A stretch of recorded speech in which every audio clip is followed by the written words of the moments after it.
So Kelly, I was watching the show, and I immediately, because I had a feeling that you were going to win, and you were really good. I mean, there were a bunch of good ones. There were a couple of towards the end there. It was close. But anyway, as soon as I saw that you won, I called up immediately. We were on vacation, and I said, please book her because. Oh, that's awesome. Because I thought, thank you. I'm well, glad to be here. it's something that I've always said that if I didn't do this, I would work with animals, and I love animals, and I love that you're all about conservation and education, and but.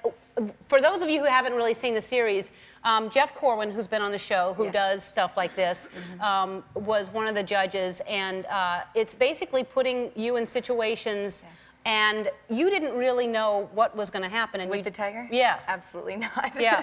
No, it was Animal Planet's first reality show. It was the coolest thing I think that they did, because it was a reality show. We weren't vying for money or love, but it was neat because we were all vying for the opportunity to be the next nature host. Right. And so it was an awesome opportunity. I had so much fun. But you've worked with animals. You work at Busch Gardens. I work at Busch Gardens in Tampa. Okay, and so you know animals, but to all of a sudden be in an enclosed area with tigers, and you're trying to talk to the camera and trying to talk about them, and I mean that must have been the scariest thing in the world. Everybody asked me what was the hardest part? What was the hardest challenge? And I said the hardest part was being nervous and trying to come up with something intelligent to say. I mean, because I have all these facts that I like to get across in my conservation points, but the second that a tiger jumps on you, you just don't, your brain goes to mush. Yeah.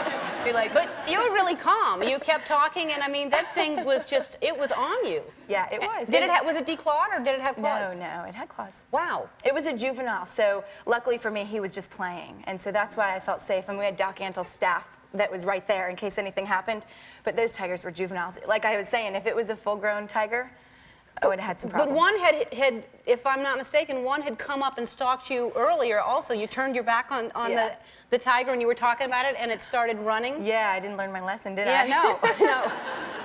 But it just looked amazing. And then you swam with monkeys. Oh my gosh. And that looked so much fun. That was the coolest part about it. I mean, I'm all about learning about animals and conservation, but when you get to jump in the pool with an African elephant, there is nothing neater than that. Yeah. It was just so cool. Yeah, that would be a good day. That would be really, really It was the best day. Yeah. It was the best day. Yeah, a lot of people want to swim with dolphins. I want to bathe with an elephant. With an elephant. Yes, that's what I want to do. What do you think about the owl that I have? I got lots of stuff to tell you about the owl. You know what you have? You have a great horned owl in your backyard. I don't know if it's great, but it's a horned owl.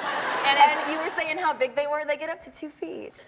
2 feet tall. That's how big this pounds. I had no idea. It was huge. I have a huge owl. And I heard you were worried about your dogs. What kind of dogs do you have? Well, I have a dog that is, here's an owl now. All right. This is not, look, what if it recognizes this?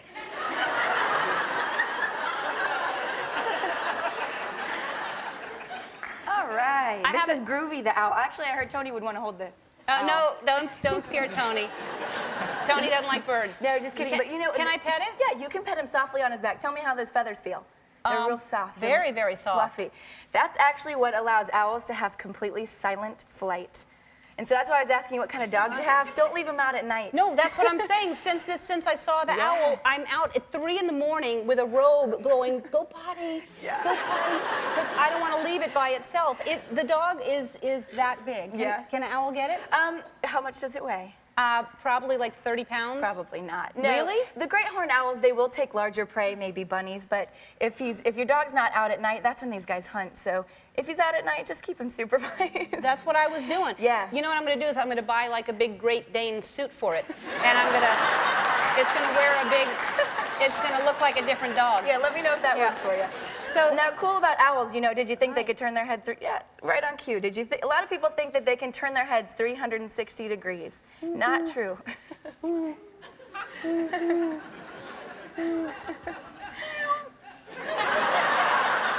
He's not interested. But the thing about their eyes is that you know how we can move our eyes from left to right? He can't do that. So he has to be able to turn his head. That's how he can see to the sides of them. Yeah, and he's taking a look at you. But the owls don't usually take dogs. They usually take rodents, maybe a snake. Some owls may eat other owls. So things like that is what they're nice. awesome birds of prey, though. See these claws?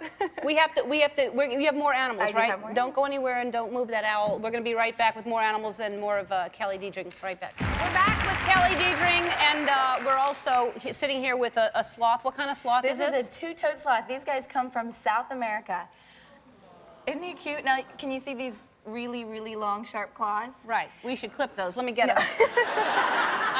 And what's what's a two-toed sloth? Is there a three-toed sloth? There is this three-toed sloth. It's called a two-toed sloth. It has 3 toes, but it's got these 2 claws on the front feet. And those claws, actually, as you can see, he's hanging. That's what they do with their entire life, is hang upside down in a tree. They do everything upside down. They eat upside down. They eat upside down. Their organs are upside down, right? Their organs are actually switched. They're reversed so that when they hang upside down, they can function normally. But these guys will only come to the ground about once a week, and that's to go to the bathroom. They go to the bathroom once a week? Yeah. Because they have such a slow metabolism. Because these creatures have such a slow metabolism, they don't have to eat that much. And as you know, we all associate sloths with being slow. Right. Unfortunately, as we all know about in South America with the deforestation, these animals can't hurry up and scurry out of a tree. So it's a huge problem down there. There are actual groups that will go in, search for the sloths, take them out of the tree before the loggers come in. So at least somebody's looking at it because they move so slowly. Yeah, well, there's a lot of animals that need to get out of there. You're very sloth-like. Yeah. You can feed them another yam. Now, there you go. There, yeah. Now, so, and why does it, they don't know why it's upside down all the time? No, it's just absolutely perfectly suited for an arboreal lifestyle. It's just the magic of evolution that has caused these guys to remain upside down. And they eat leaves. As you can see, it has real sharp teeth. Hi. But they eat leaves and fruits and shoots. Hello.